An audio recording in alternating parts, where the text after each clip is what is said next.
Olá amigos, que bom estar com vocês de novo, amigos da IBF, irmãos da IBF e todos os amigos que nos assistem no nosso Oração e Ação. Hoje, quarta-feira, nós temos uma sistemática um pouco diferente, é o dia em que nós fazemos estudo bíblico. Nós estamos estudando o livro de João, o Evangelho de João, em sequência, estamos no capítulo 6. E hoje nós vamos estar lendo do versículo 49 até o versículo 59. A proposta não é um estudo profundo, um estudo teologicamente complexo, mas uma análise do texto e que nós possamos, então, compreendê-lo bem, entender as questões deste texto. Quero lembrar vocês sobre alguns das nossas transmissões. Nós estamos transmitindo o Oração e Ação todos os dias de terça a sexta, às 19h30. Na quarta-feira, Oração e Ação está focado nesse estudo continuado do Evangelho de João. Na sexta-feira, nós temos Oração e Ação Kids, quando nós temos sempre um convidado bem agradável, bem brincalhão para estar com as crianças. Nós temos bonecos, às vezes teremos desenhos também, então convidem as crianças a assistir o Oração e Ação Kids das sextas-feiras. Nos domingos, às 10h30, nós temos o nosso culto matinal e às 19h30 em família. Nós teremos reuniões em que estaremos falando desse assunto tão precioso na nossa vida, que é a família. Nós temos também alguns motivos de oração que nós vamos apresentar no fim da nossa transmissão. E se você quiser enviar pedidos de oração ou motivos de gratidão, você pode enviar esses motivos para o Zap da nossa igreja, ou pode mandar pelo telefone para a Kátia, secretária da igreja. O telefone é 3283-6047. Quero avisar ainda de uma iniciativa que estamos tendo. O nosso grupo de comunicação da igreja está montando um mural online de empregos e serviços. Se nesse tempo em que as coisas estão andando devagar, os negócios estão fechados, as compras estão pequenas, se você quiser divulgar aquilo que você faz, aquilo que você fornece, você pode e deve fazer através desse mural online de empregos e serviços. O que é que você vai fazer? Você vai ligar para a secretaria da nossa igreja, 3283-6047, você vai dar o seu nome, vai dar o nome da sua empresa, ou do seu negócio, ou do seu serviço, vai definir o serviço, definir o produto que você oferece, vai dar o seu telefone e o seu e-mail. E nós estaremos finalizando a montagem deste mural online de empregos e serviços. Certamente isso vai ser bom, tanto para quem fornece, quanto para quem consome. Nós vamos orar, pedir a bênção de Deus agora e vamos fazer o nosso estudo. Feche seus olhos, feche seus olhos, baixe sua cabeça, vamos orar. Querido Deus, muito obrigado pelo teu amor por nós, Pai. Muito obrigado porque o Senhor tem cuidado de nós, tem nos protegido.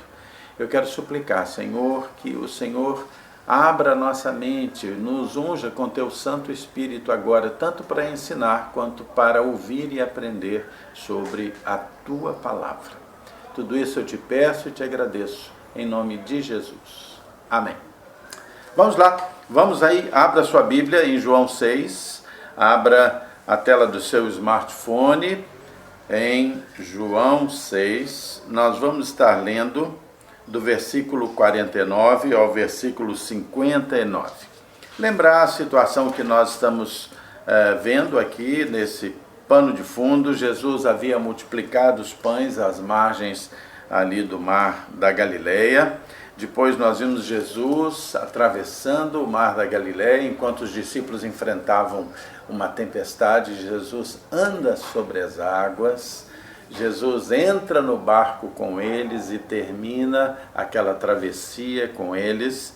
Jesus, depois, chegando ao outro lado, reúne as pessoas e declara a elas: eu sou o pão da vida.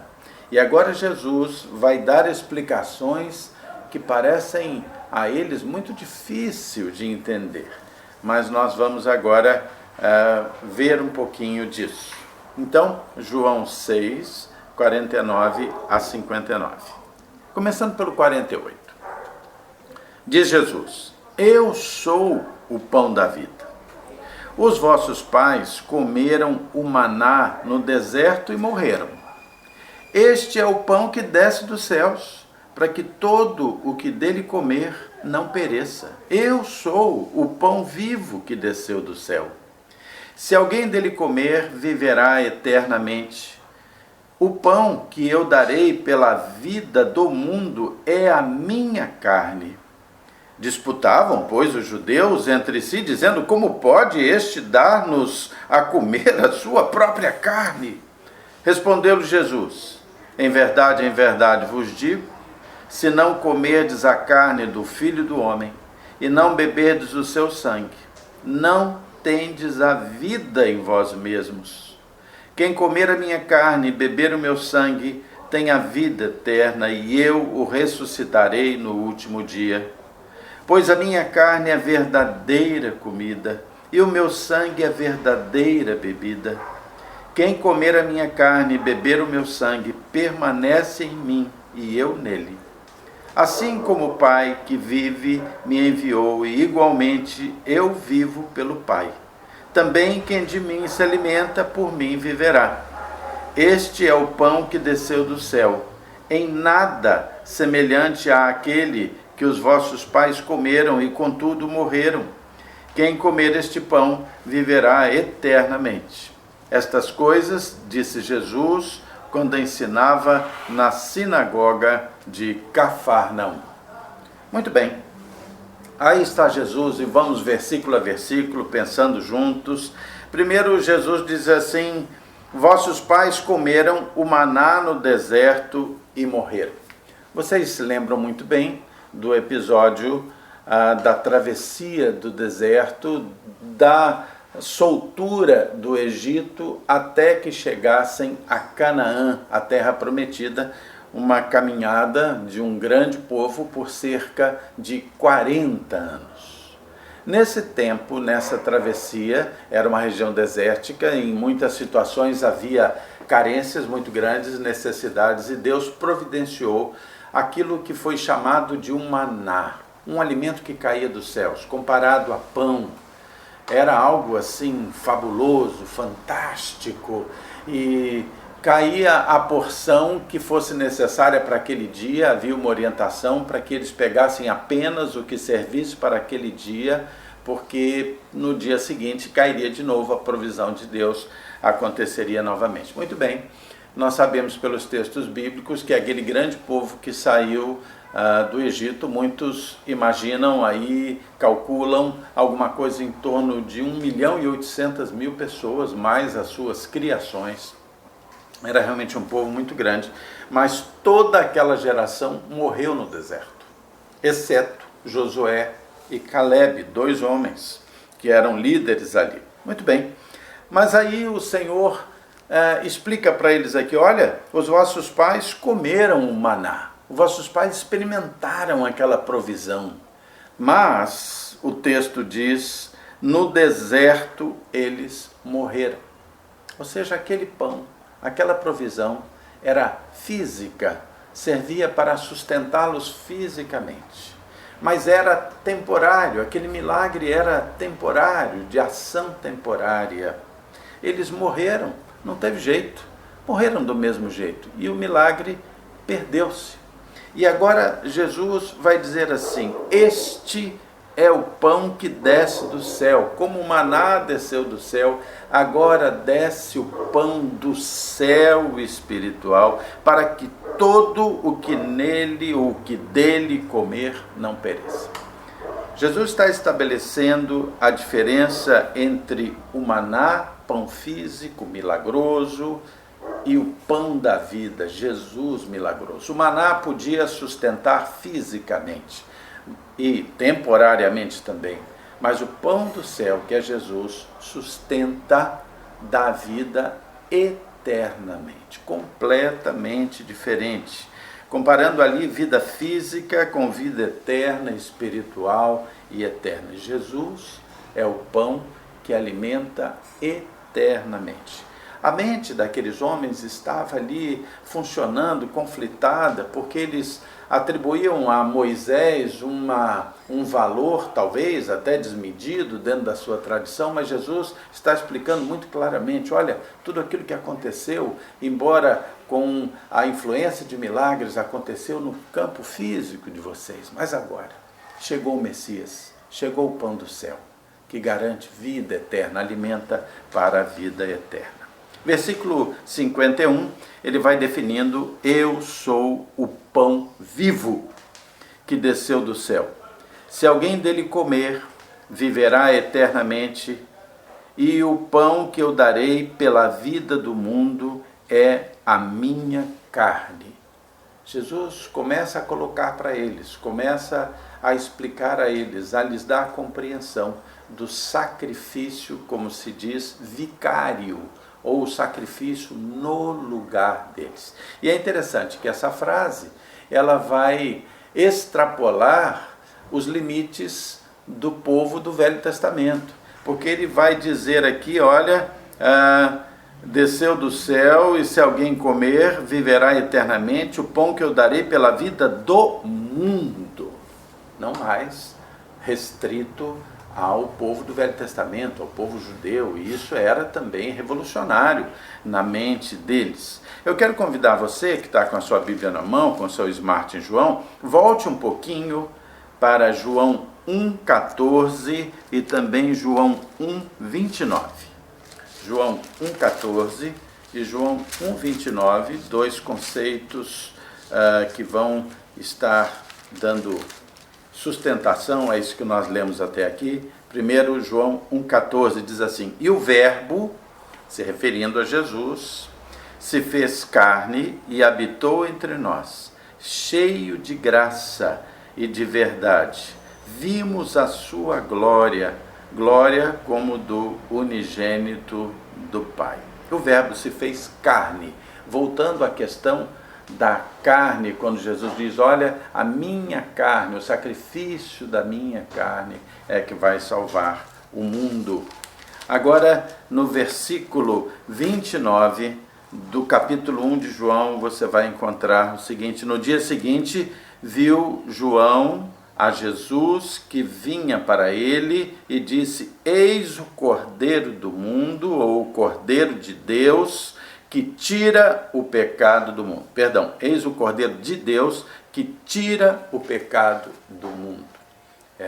Esse conceito da salvação que vem para todas as pessoas, todas as raças, todo aquele que crê. O texto vai caminhando e nós vamos agora para João 6,52, caminhamos, e diz assim, disputavam, pois, os judeus entre si, dizendo, como pode este dar-nos a comer a sua própria carne? Era óbvio que Jesus estava usando uma ilustração, Jesus estava fazendo uma metáfora, era óbvio, mas aqueles homens ou não entendiam, ou não queriam entender, estavam querendo entender literalmente, ou pretendiam criar situações que desacreditassem a palavra de Jesus. Era óbvio que ele não estava falando de canibalismo naquele lugar ali, mas eles estavam tentando colocar aquilo de forma literal. Versículo 53, respondeu-lhes Jesus, em verdade vos digo, se não comerdes a carne do Filho do Homem, e aí a designação Filho do Homem, a designação para Jesus, nesse caso, e não beberdes o seu sangue, não tendes vida em vós mesmos. Nós já estamos encontrando aí uma alusão, uma forte alusão à questão da morte de Cristo, da morte vicária, da morte em lugar das pessoas, no pagamento dos seus pecados, e uma alusão que já vai acontecendo para com a sua morte de cruz, a morte de cruz, onde ali é sacrificado o seu corpo, onde ali é derramado o seu sangue.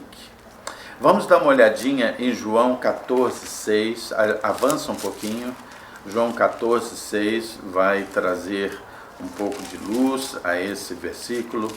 João 14, versículo 6 nos diz o seguinte: respondeu-lhe Jesus: eu sou o caminho, a verdade e a vida. Ninguém vem ao Pai senão por mim.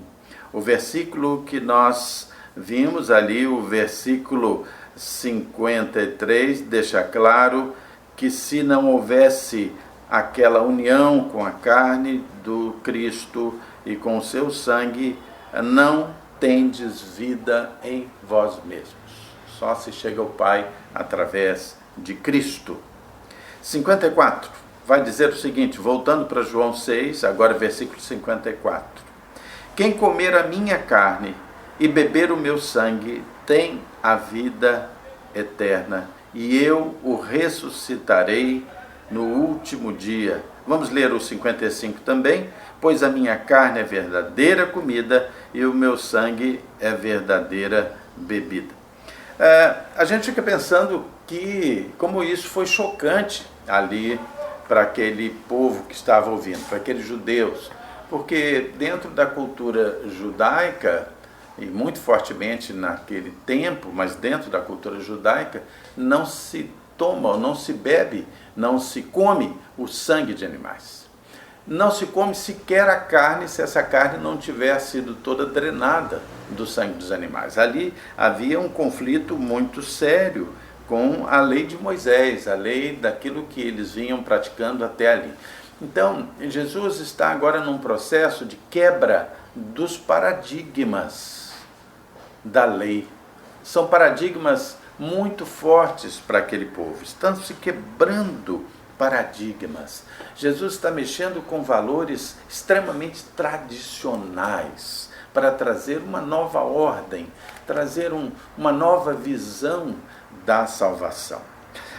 Eu quero frisar com vocês dois pontos aqui interessantes, e a gente se pergunta assim, olha, por que esse negócio de comer a carne e beber o sangue, por que isso tem tanta importância? Que direito tinha Jesus de trazer uma mensagem que quebrava tantos paradigmas da cultura daqueles homens e daquelas mulheres? Então, eu quero convidar você a recuar um pouquinho e ver o que está no versículo 27 desse mesmo capítulo, que diz assim: trabalhai não pela comida que perece, mas pelo que subsiste para a vida eterna. Jesus se referindo não à preocupação com os milagres materiais, mas com a subsistência da sua salvação para a vida eterna, e diz assim: a qual o Filho do Homem vos dará, porque Deus, o Pai, o confirmou com o seu selo. Tudo aquilo que Jesus dizia para eles, que parecia tão difícil, quebrava tantos paradigmas da sua cultura, valia porque Deus marcou Jesus com o seu selo, era o Filho de Deus. Veja ainda o versículo 62 desse mesmo capítulo, diz assim: que será, pois, se virdes o Filho do Homem subir para o lugar onde primeiro estava? Isso só é válido, palavras que quebram o paradigma, os paradigmas estabelecidos, porque esse é Jesus, que voltará para o lugar de onde veio, o Jesus do céu, que veio e se fez homem para nos salvar, e voltará para o céu. Voltará naquele momento, ele já voltou, já está no céu. Mas vamos seguindo aqui o texto de João 6, agora no versículo 56. Diz assim: quem comer a minha carne e beber o meu sangue, permanece em mim e eu nele. Interessante. Esse versículo faz uma alusão e aponta para a ceia do Senhor. Aquele gesto memorial, aquele ritual memorial, aquela prática memorial que nós fazemos de celebrar a ceia do Senhor. Quando Jesus institui a ceia do Senhor, naquela última refeição no cenáculo, antes da sua morte e ressurreição, ele diz, olha, façam isso em memória de mim. Aliás, é um momento bom para a gente entender um pouco porque algumas linhas religiosas tratam a ceia do Senhor com uma visão literal, né? Porque o texto aqui é realmente muito forte, diz, aquele que comer a minha carne e beber o meu sangue, esse alcançará a vitória.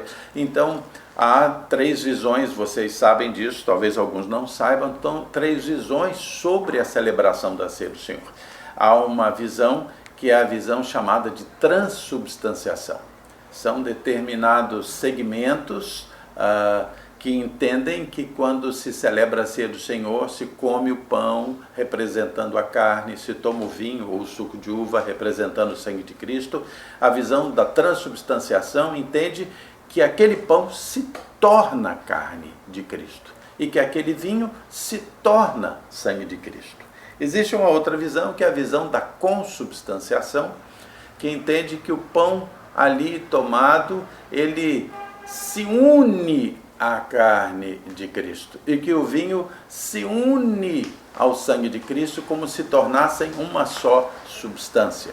E existe a visão que é posta muito claramente na Bíblia, quando Jesus diz fazer isso em memória de mim, existe a visão memorial, em memória de, que quando nós tomamos o pão, estamos nos lembrando e honrando e agradecendo a morte de Cristo, o seu corpo sacrificado ali na cruz. E quando bebemos o vinho, nós estamos lembrando do pacto feito no sangue de Cristo, estamos lembrando do sangue derramado e estamos adorando a Deus, agradecendo ao Senhor pela sua morte na cruz, o seu sangue derramado ali por nós. Nós adotamos essa visão memorial. Muito bem, vamos caminhando agora para o fim. O versículo 57 diz assim: assim como o Pai que vive me enviou, igualmente eu vivo pelo Pai. Também quem de mim se alimenta, por mim viverá. Então, nós encontramos uma união profunda, uma união mística até, de uma certa forma, com Deus, com Cristo, dentro da nossa fé. Quando nós cremos no Senhor Jesus como nosso Senhor e Salvador. A Bíblia diz que o Espírito Santo de Deus passa a habitar em nós. Que o Espírito de Deus testifica com o nosso espírito dentro de nós. Isso é maravilhoso. Versículo 58, este é o pão que desceu do céu. Jesus é o pão que desceu do céu. Em nada semelhante àquele que os vossos pais comeram, se referindo lá ao maná, lá do deserto, né? Que era o pão que alimentava fisicamente, mas todos eles morreram. Então, semelhante àquele que os vossos pais comeram e, contudo, morreram. Quem comer este pão viverá eternamente. Quem receber Jesus no seu coração como Senhor e Salvador, se arrepender dos seus pecados, aceitar Jesus, esse tem vida eterna. Fecha o texto com o versículo 59. Estas coisas disse Jesus quando ensinava na sinagoga de Cafarnaum. Texto belíssimo, com grande significado dentro da nossa fé cristã. Na próxima quarta-feira, no Oração e Ação, com o estudo bíblico, nós vamos estar estudando João 6, e na sequência do versículo 60 ao versículo 71. E aí nós estaremos vendo sobre os discípulos ficando escandalizados com tudo aquilo que estava acontecendo. Os próprios discípulos, imagina, aqueles que não eram discípulos, que estavam ali ouvintes apenas. Lindo! Vamos agora lembrar dos nossos pedidos de oração, e eu quero lembrá-los todos para vocês. Nós vamos orar nesse Oração e Ação lembrar de orar por um homem chamado Júlio César. Júlio César é um homem bom, ele tem sido pessoa que se preocupa com a necessidade dos mais carentes, tem sido um homem piedoso, e ele pede que nós oremos por ele. Júlio César. Vamos orar pelo pastor Sócrates. Pastor Sócrates está hospitalizado em estado bastante grave, acometido do Covid, do coronavírus, e eu peço que nós oremos por eles. Vamos orar por ele, pela sua esposa, pelas suas filhas, que Deus tenha misericórdia dele e faça um milagre ali. A Marta agradece pelo nascimento do bebê da vizinha, da Lilian. A Vera pede as bênçãos sobre o seu médico, o Dr. Augusto, que está também acometido do corona. A Juliana pede pela saúde do seu tio Roberto, que vai fazer um cateterismo. A Edna Tenório pede pela sua saúde. Luciano Loureiro pede bênçãos sobre a sua vizinha Patrícia e o filho João, que tem acompanhado as pregações. E como sempre, nós vamos orar pelos nossos governantes, nós vamos orar por aqueles que dirigem a nossa pátria. Que Deus os abençoe, que Deus os transforme, que Deus fortaleça os bons e que Deus transforme os maus ou os retire dessas posições, para que o nosso país tenha esperança. Nós vamos estar orando também pelo livramento de todos nós, o livramento das nações, com relação a esse vírus que tem assolado, que tem nos igualado a todos. Não tem feito nenhuma acepção de pessoas, esses vírus. Eles estão aí, estão ameaçando todas as pessoas, e nós vamos orar por isso. Vamos orar? Feche os seus olhos, agora baixe sua cabeça, pense em Deus. Não importa a religião que você professe, se você crê em Deus, é o momento de nos unirmos agora para orar e pedir ao Senhor que tenha misericórdia de nós. Senhor Deus, nós estamos aqui na sua presença e nós te agradecemos pelo teu amor, pelo teu cuidado para conosco, pela pessoalidade da tua atenção sobre nós. Pai de amor, eu quero suplicar que o Senhor abençoe de forma muito especial todos esses pedidos que foram levantados aqui. Senhor, tem misericórdia dessas pessoas. Senhor, eu te suplico que o Senhor atenda às suas necessidades na medida da tua vontade perfeita, do teu poder que é, Senhor, completo. Senhor, cuida daqueles que pedem por saúde, daqueles que pedem por livramento, daqueles que pedem por questões familiares e por todas as questões, Senhor. Tem misericórdia do teu povo, Senhor. Recebe também, Senhor, a gratidão daqueles que reconhecem que foram atendidos e foram abençoados pelo Senhor. Quero suplicar, Senhor, pelos líderes, pelos governantes da nossa nação. Meu Deus querido, nós ficamos numa situação por vezes tão vulnerável, porque as notícias são tantas, e nós ficamos sem saber quais são as verdadeiras intenções na mente e no coração dos homens. Mas a tua palavra diz que o Senhor é aquele que vê além das aparências, que o Senhor vê o coração.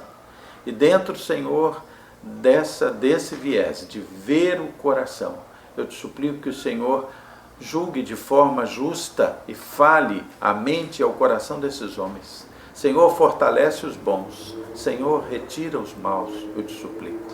Que se faça justiça, Senhor, eu te suplico que o Senhor elimine, Senhor, as ações de corrupção e de maldade, Senhor. Senhor Deus, suplico misericórdia e graça sobre o povo com relação a essa doença que nos assola. Protege-nos, Senhor.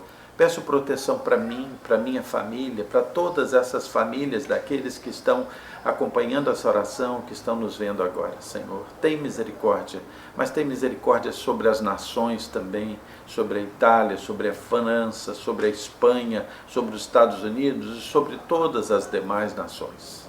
Ó Deus, fala ao coração e à mente dos homens e das mulheres, Senhor, e protege-os, eu te suplico. Tudo isso, Senhor, eu te peço, eu te agradeço, não porque haja merecimento em nós, mas pela tua graça, misericórdia, bondade, Senhor. Tudo isso te peço em nome de Jesus. Amém. Queridos, Deus abençoe vocês, que vocês tenham um fim de dia maravilhoso nas suas vidas, e amanhã nós estaremos juntos às 19h30 com o Oração e Ação. Deus abençoe você. Até lá.